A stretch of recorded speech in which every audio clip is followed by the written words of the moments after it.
When did you give the plaintiff checks from that bank account? Like 3 months ago? Like. 3 months ago. I don't want to hear like. I want you to take like out of the dictionary. For sure. Did you put any other money in the bank account?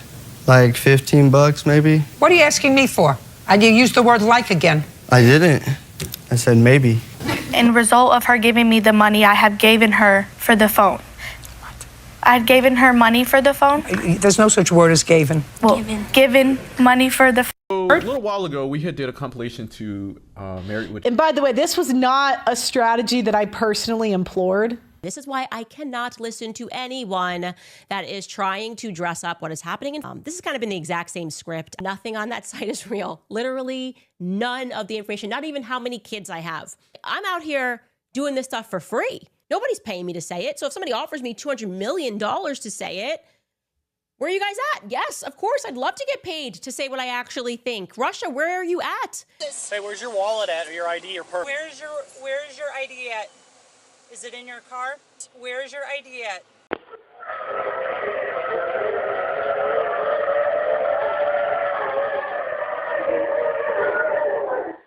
Have you ever had teachers in when your classmates were very disruptive and the teacher always said, "I got my education, I got my education." He or she always said that. Now, when I seen some YouTube videos about the state of the English language with the younger people, my first reaction, I got my education. That brings up an interesting point. So the question is, why does it matter? Why do you care? And people will say it's not that important, it's not that big a deal. I know what he meant, or I know what she meant. You know, we don't have to split hairs. We don't have to get anal about it. The purpose of communication is to get an idea across. I know what she meant, so we don't have to correct their grammar. People will also say that language evolves. So now literally is the new like, or the new so I just should get used to it.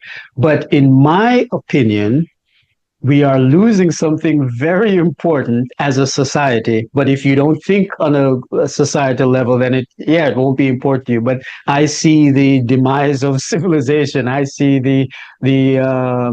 there's a 1996 movie by Mike Judge called Idiocracy.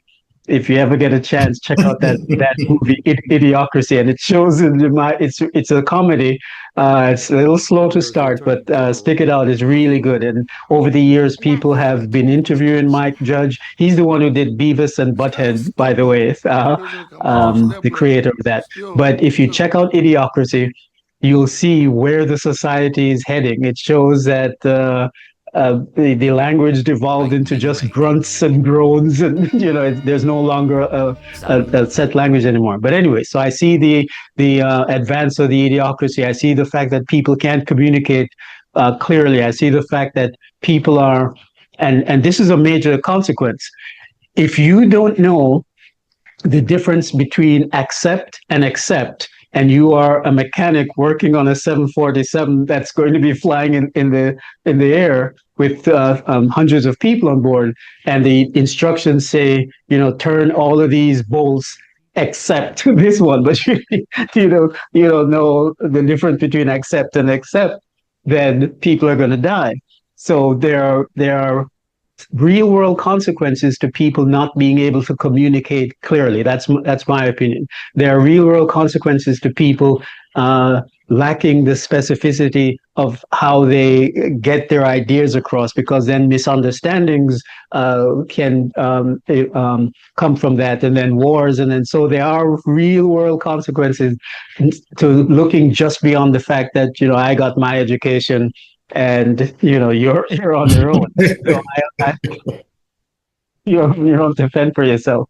But yeah, so that's my feeling about that. Yes, I'm fortunate. I feel I'm fortunate that I got my education, but there is a new generation coming up that even though I have no kids of my own, that I feel for, because they are not able to communicate. They're not able to to get the jobs that are still going to require being able to communicate effectively.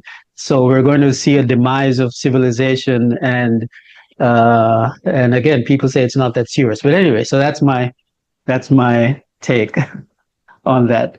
There is affect versus effect.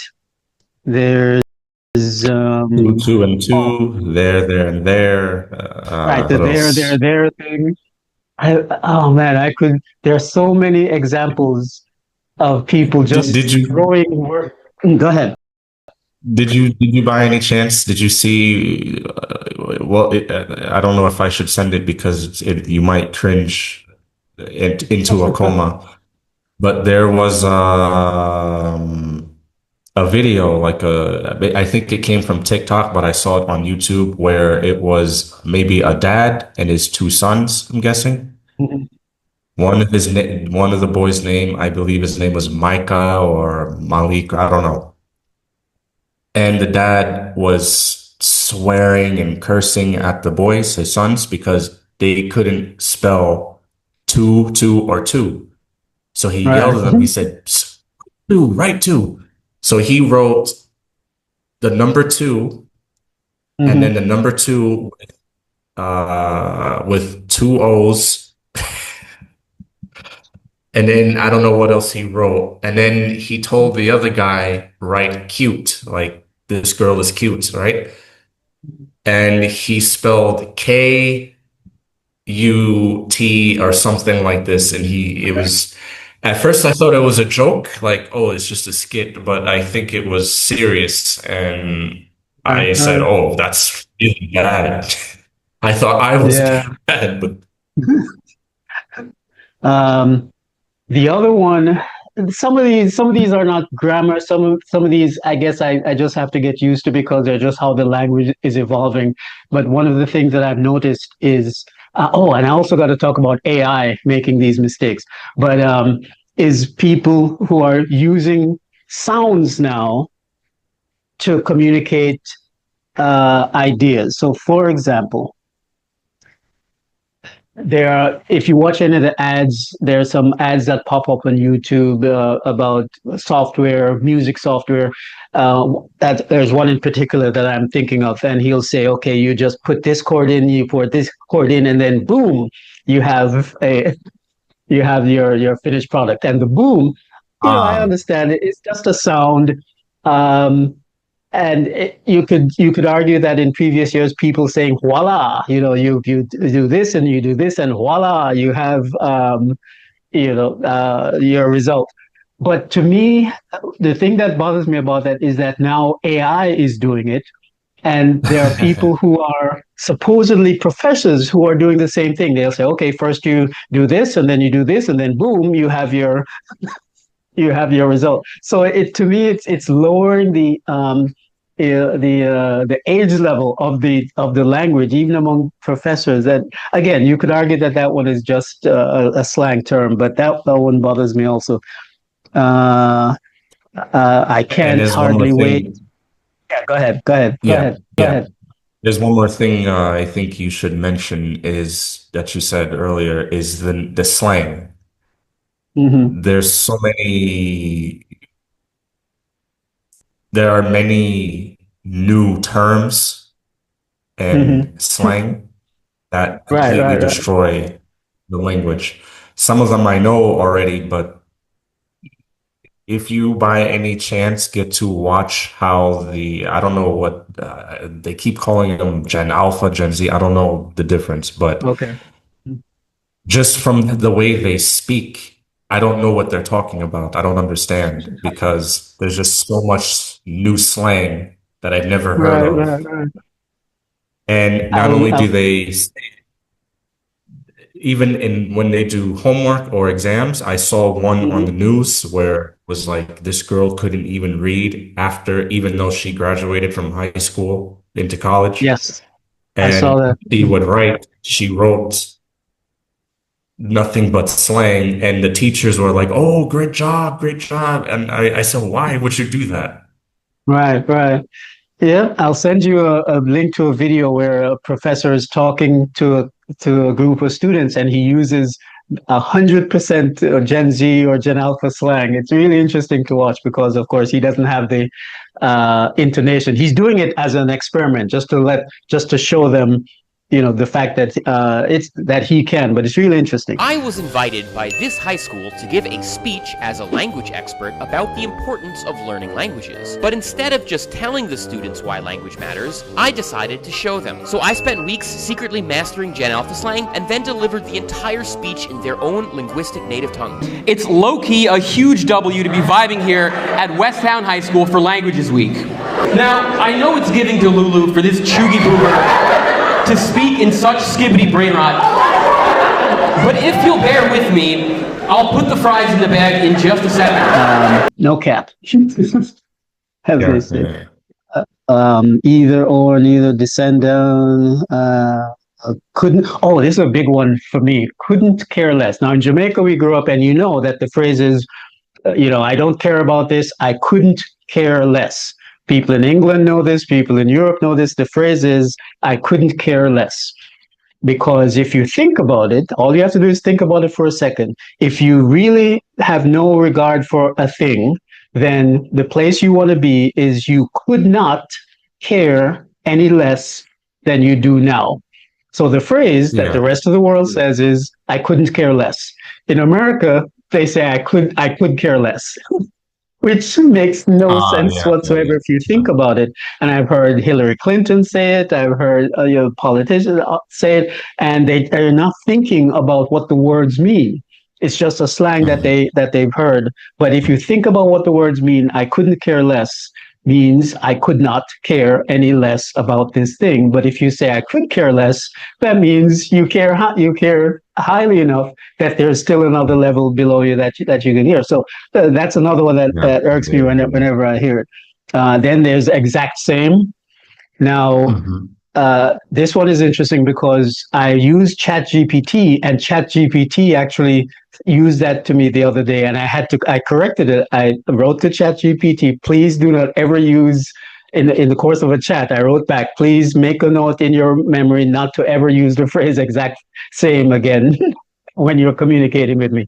And it said, duly noted. It's not necessary. It's not grammatically incorrect. It's just, as we joke, it's just unnecessarily redundant. It's just repeatedly redundant. So, and it's something a child would say, it's the exact same color. No, it's the same color. It's the exact color. If you want to use both, you can say it's exactly the same, but there's no reason for an adult to be saying exact same because it just sounds juvenile. And the other one, I'll end on this one, even though I have a whole lot more, is, let's see, let's choose a good one here. The exact same is for free. Now that's another pet peeve. And if you say, how much did this cost? Oh, I got it for free. You sound like a 7-year-old. You got it free. You got it free. How much does it cost? It was free. I got it free. You don't need for in there. I got it for free. You got it for $1. You got it for $2. I got it for $0, but not for free. For free it sounds like a 6-year-old trying to just learning the language. So those are some of my pet peeves. The first series, I think I'm going to do the series called "You Sound Dumb When You Say This." And again, I know that I'm offending people who say this. I know that there's some people who've heard themselves say this who are going to attack me for attacking them. I know there are teachers who will say this. I know, in fact, one of the reasons I would never, ever recommend Grammarly to anyone is because their ad, Grammarly says, get the first 30 days for free.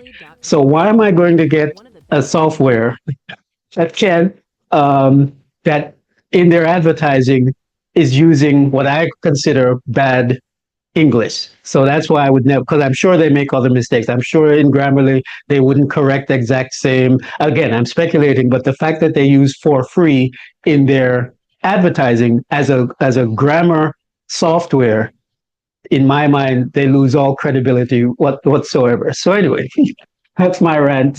But okay, so the moral of the story is having a peer group who can correct you. I think that might be important so that you have that level of respect, and then reading books that are actually well edited. So I get, yeah, so you did answer my question. I wanted to find out how do you get to the point where you don't know? And some of that is obviously the education, some of that is peer pressure to conform to the dumbing down of America, and what helps to improve it, and the fact that you do recognize the difference. Like when you read something that's well edited, you do actually see the difference, correct? You do see the Yes. difference between the good and bad. Does it register in your mind that you have been saying it wrong? Like, for example, when you hear someone say, and that they are saying it wrong. So, for example, when you hear someone say, "I should have went to the supermarket," does it register in your mind that this person just made a mistake? Yes, but sometimes not right away because Okay. I'm going to give you my truth on this matter. Because for example, because I grew up hearing it like this, he Mm-hmm. should have went, should be the past participle, third form. Mm-hmm. Subconsciously, it'll pass through my mind just because Okay. out of habit. So I would know that you should use the participle form, but Mm-hmm. because of habit of doing it and saying it and hearing it for so many years that Mm-hmm. sometimes you don't pay attention and catch it just because. So Right. Right. sometimes I would have to be, what's the word I'm looking for? Not vigilant. I would need to be aware or Okay. pay attention to specific things. Just because when someone is speaking to you and you're in passive mode, Right. you Right. Right. don't pay attention to the grammar so much because your environment said it this way for so long. Even though Right. you recognize they say it wrong, it just passes through you. You don't pay attention. Okay. But after a couple of times, then you're like, oh, wait a minute, this is not right. You should say it like this.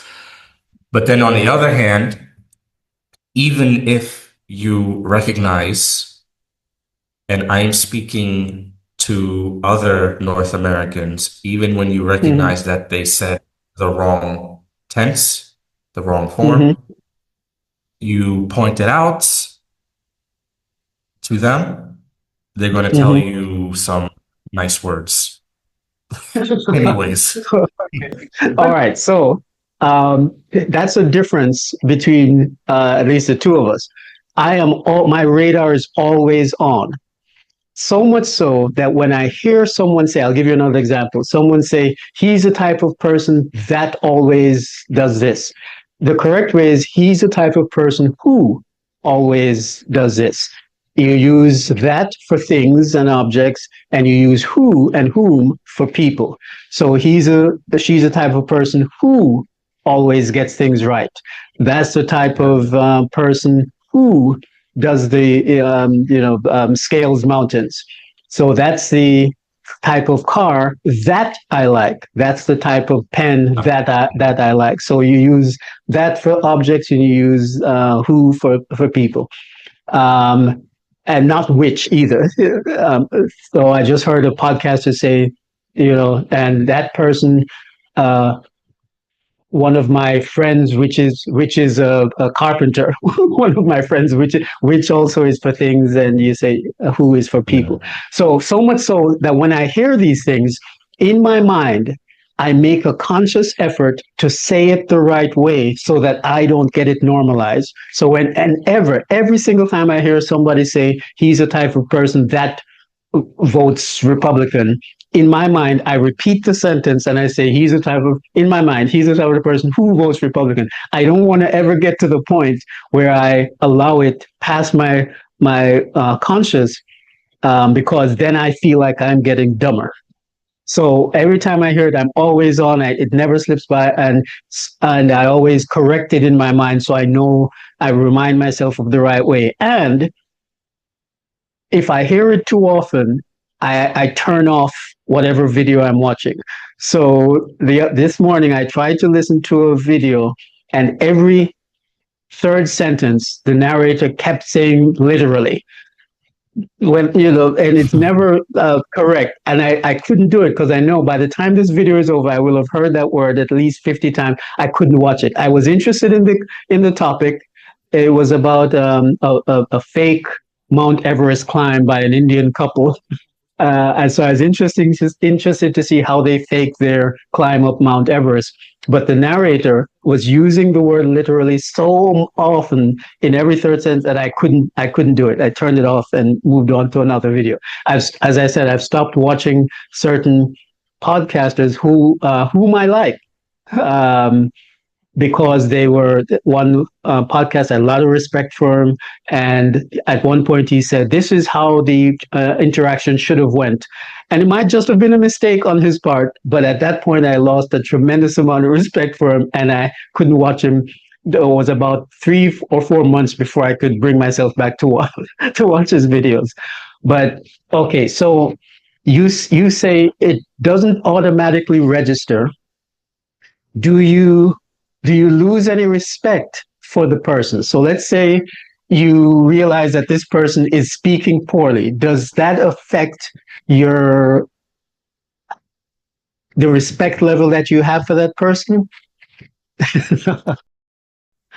This depends on who I'm talking to.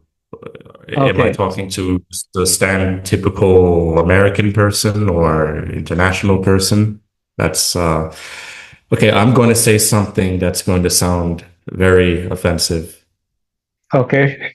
But if I'm talking to someone who, like a typical American person, maybe working class, maybe, I don't know, standard educated, how do I say this correctly? My standards, my bar for them is 6 feet underground low, that it doesn't faze me how bad they're speaking. I already have a negative opinion about. All right. Okay. I'm not trying to sound like, oh, I'm better, or I'm superior, nothing like that. But maybe I'm wrong for saying this, but because of the resentment I have from the years of bullying, because I wanted to get my education and they felt I shouldn't have it. So there's a kind of, okay, here's another example of bad grammar. I confuse empathy and apathy. Apathy is the one where you don't care, right? Apathy, yeah. I have a kind of apathy for someone like them, where they could speak terrible English and it's like, oh, well, I expect it because, they don't care about their English. If you correct them, they're going to tell you to get lost. So I don't have an interest in them. But if they're educated, so let's say they're well-traveled, or, they're in a place where they have a lot of influence, they are well-read, published. I guess if there's too many mistakes, like if it's one or two, okay, no problem. But if there's too many and you think, oh, you should know that that's not right, then I would want to let that person know behind closed doors, you said this, it should be this, or you said that, this is the right way to do it. Yeah. For me, let's say I'm watching a podcaster. Yes, I do lose respect for them if I realize that they've that they don't know English. But what's offensive, not offensive, what is sad to me is just the influence that they may have. So it's okay if you use bad grammar, you know, for whatever reason you didn't learn it in school, it's not that important. But when you have a following of 1 million people or more, 2 million, then you're affecting people across the globe, and your error, they're going to assume that you know what you're talking about. They're going to assume you know what. So I lose respect for them. In the grand scheme of things, the loss of my respect doesn't affect them at all. It doesn't affect their bottom line. They lose one subscriber. It's not the end of the world. But I tend to lose respect for people who are supposedly in positions of authority or influence, but who do not have the wherewithal or the desire or the ability to communicate better. That's my own personal pet peeve. You know, I'm sure there are people who view dressing a certain way. So there are people who will say, look, he has all these followers and look at the way he dresses.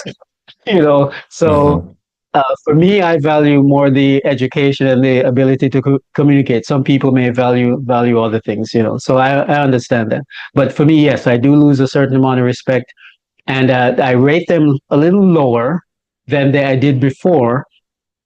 I may still value their opinions, but there's always they've earned the demerit in my mind, and you know how that affects their bottom line is probably inconsequential. But okay, so all right, so you can recognize it, all right, if someone makes a mistake. But I'm sure that there are mistakes that people are making that are not registering with you consciously because, one, you may make the same mistakes yourself. Yeah. All right. All right. Yeah. So again, and then I want to mention, yeah, and then go there's ahead. one thing I want to mention. Even when I'm teaching students and I have the book, because you have to make a lesson plan and make sure you understand the material so you can teach it. Let me just interrupt you. You are teaching students in Kazakhstan. You are teaching people English in Kazakhstan. Yes. Just for anyone watching the video who doesn't know, because you just mentioned when you're teaching it, but we hadn't established that before that you actually do ESL teaching in Kazakhstan. Okay, continue. I'm sorry. Yeah, and even just from me reading the books, the textbooks, there's stuff that even I didn't know. I was never taught in school. Okay. And when I make the lesson plan and I'm reading the grammar rules, sometimes I'll watch a quick video on YouTube just to get if I hear it from a native speaker that knows this topic, I can pick it up easy. But there's something I'm learning every day that I didn't know about English language that I never learned in school. I never heard my professors in university talk about it. I never heard anybody say. And then, like you said, if I listen to podcasts or if I watch, a video, after reading this textbook about this particular topic, and then I listen to the person on YouTube or wherever, I notice, oh, that's not right. Book, it says this, but he said that. And I figured they probably didn't learn it in school as well. I think overall, our education system is also going downhill as well. Right. Because every day, if I'm teaching or if I'm reading, I have some websites where I can learn some grammar for native speakers, and there's just so many things I didn't know. I was never taught in school, in university. I have to learn. Wow. And things like for example, never in my life, I had a lesson with a business student, he's C1. I've never in my life have I ever heard the okay, maybe I'm saying this wrong. The subjunctive mood. Have you ever Okay. heard of this? Right. Never heard Right. of Yeah. this in my life. And it's Right. basically when there's several uses of it, but the verb should be in, I'm sorry, I forget, in the past tense because you're talking about a Mhm. hypothetical situation. Right. Never heard of Mhm. this. Never heard it in Wow. school, never in university, Right. never You heard didn't of hear it. the name, but you've heard people use it. If I were a rich man, if I were a doctor, Yeah, yeah, yeah. that's an example, right? So you've heard it, but not Like known second what it was conditional called. sentences. Right. Interesting. Yeah. Yeah. But Yeah. even when explained, they were not just for second conditional, like there were other uses. There was tone of formality in subjunctive. I never knew that if you want to Right. sound Right. more formal, you should be Right. less direct. You should do this, you should say this. It's always something new. And I'm supposed to be the teacher. It's like I'm learning more from the student Right. than they're Right. learning from. You talk about formal versus informal. Since I'm here on Saipan, there are a lot of people, Bangladeshis, Filipinos, Chinese, who, for them, English is a second language. And I noticed that um, they are writing English in the way that they're learning English. So they're learning it phonetically and they're writing it the same way as well. So people are using the letter U to mean YOU in formal writing. They're using gonna. I'm good. It's gonna be a tough,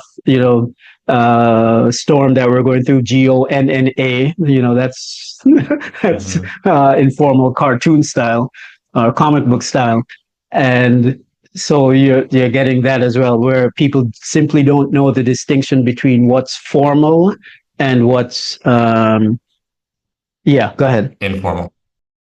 And you know what else that's a really, really, really big problem, especially here in Kazakhstan and Central Asia in general?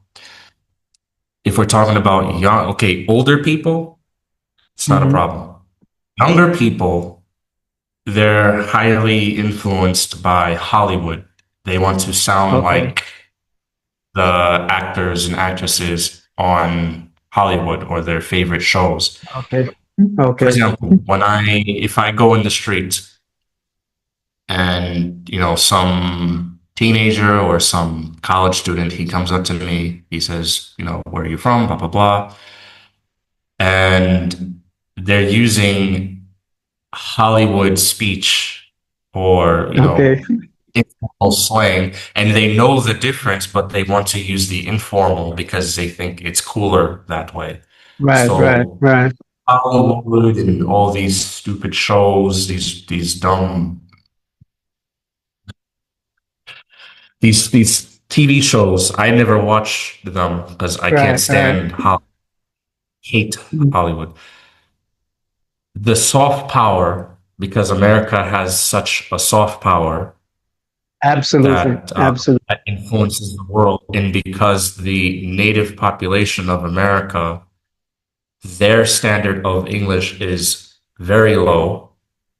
Right. Because I checked with ChatGPT what is the level of the average American.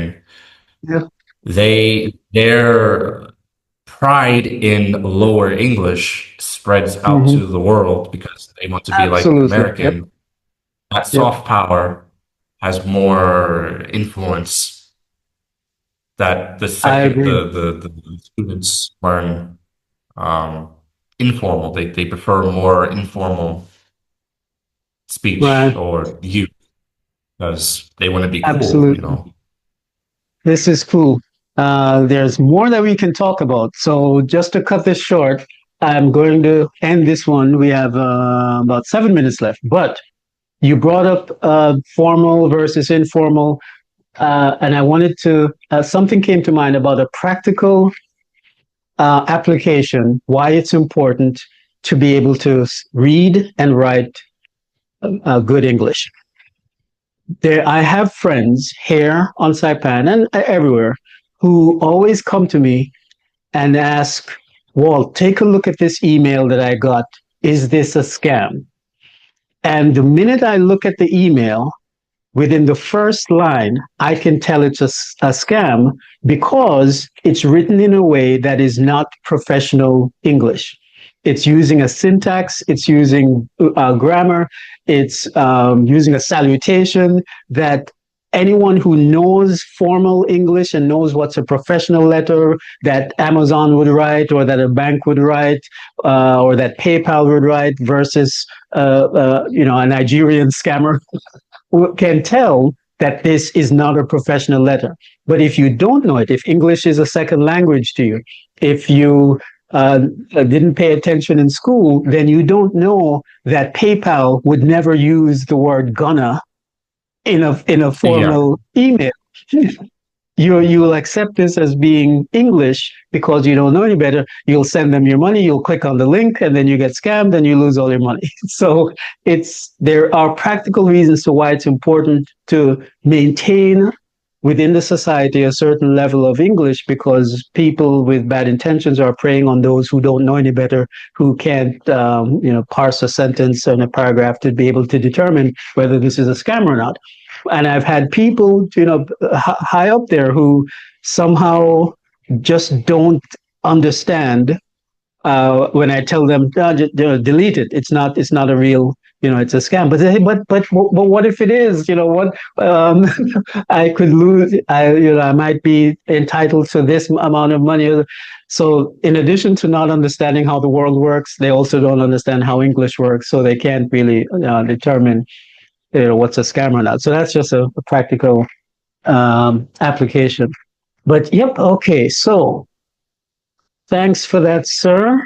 I'm sure I'll have other questions soon. But again, my goal is to have people raise the bar in terms of their appreciation of written and spoken English, to take the time to actually write a sentence and put a period at the end. I don't know if it's too much for me to expect people in YouTube comments to actually put a period at the end of the sentence and to know the difference between there and there. I understand that there are children making comments. I understand that there are people who are dictating with their microphones, so the AI is not capturing the punctuation. So I know that there are reasons why the YouTube comments is not the best place to look for correctly formatted sentences, but I still believe that the society in general is devolving in terms of its appreciation of English, and I want to do something about it just because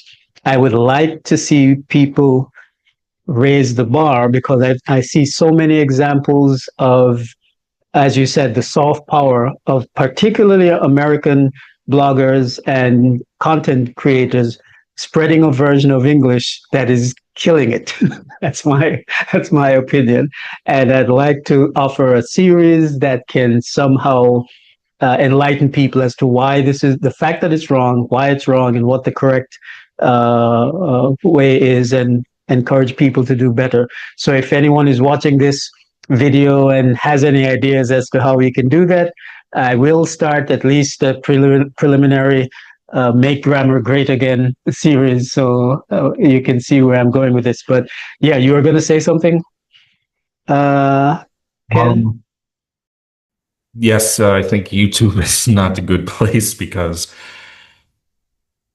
in Twitter as well, well, X, but some people are not fans of reading, that even if you write a paragraph, they think that's an essay and they don't want to read. So I had a discussion real quick. I had a discussion there was a video I disagreed with, and someone in the comments said something, and I said, this is wrong. I gave them just 6, 7 sentences. It wasn't much.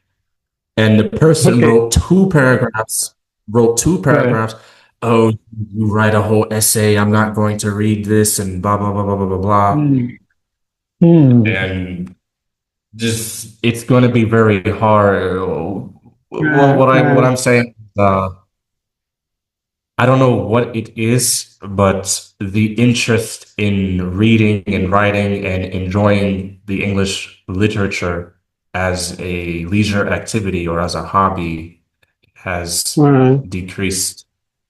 I don't know if it's because of social media or because of maybe because people, they're so used to writing just 200 words and they think that's it. Right. Right.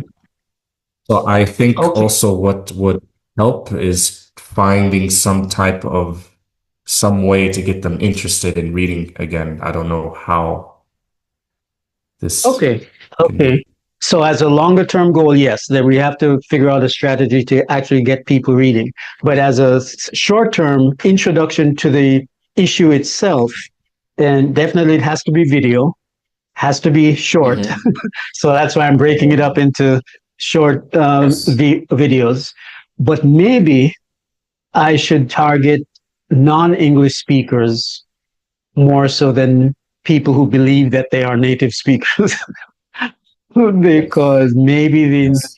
the people in the ESL program will be more inclined to want to speak Yes. better than your average person. So Yes. that might be right. Maybe focus on those folks more so. But Yep. that's a good idea. Yeah.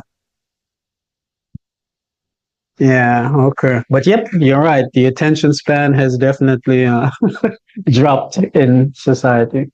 But cool, cool. Thanks for participating, Ken. And Mm-hmm. for anyone Yeah. watching, they can find you on YouTube at Exotic Foreigner. And take the time, let me know all of the different places that you'd like to promote. So you have a YouTube channel, Exotic Foreigner, which is your adventures in Kazakhstan. Your escape from America, and now you're living a new life in Kazakhstan. What else do you have going on? So I have in all my links, which has a list of writing projects. I have an Exotic Foreigner website, exoticforeigner.com. Rebuilding Okay. it, so it'll be up in maybe a week. And I have a personal channel, but my personal channel is called Miroslav Boris. It's like my alter ego, my Russian Okay. speaking alter ego. So it's just my Okay. personal everyday life there, and just to see what my local life is like, who my friends I hang out with, and what I do, speaking in Russian like this. Okay. And that's about it. And you're also soon to be a published author. Have you decided what the general topic is going to be of your first book? Is it going to be more about your life in Kazakhstan, or more of your travels, or more of your life before Kazakhstan? What do you think the general topic is going to be? The book is going to be like my transformation Okay, in cool, Kazakhstan. cool. So Okay, yes, from coming from New okay. York, traveling around Asia like a nomad, Mhm. because Kazakhstan has a Okay. nomad tradition. So it's supposed to Ah, compare my life as a nomad and how I came across the Kazakh nomad mentality, and how I met this shaman woman. And okay. we have a lot of exchanges and comparisons, and Excellent. about my future adventures in the Okay. Central Asia. Cool, cool. And I know Ken is also available for speaking engagements if you're in Kazakhstan, or I'm sure you can do some Zoom calls as well. So you can contact him through his website. I'll put that up on the screen for speaking engagements, or if or teaching English to to people who are ESL students. So all of that you can get on his website, and I'll put that up on the screen. So thanks again, Ken, for your participation. Thanks for being the subjecting yourself to the roasting of Americans speaking English. I appreciate Yes. that. and I hope it's helpful to someone out there. All right, thanks for watching. See you guys in the next video.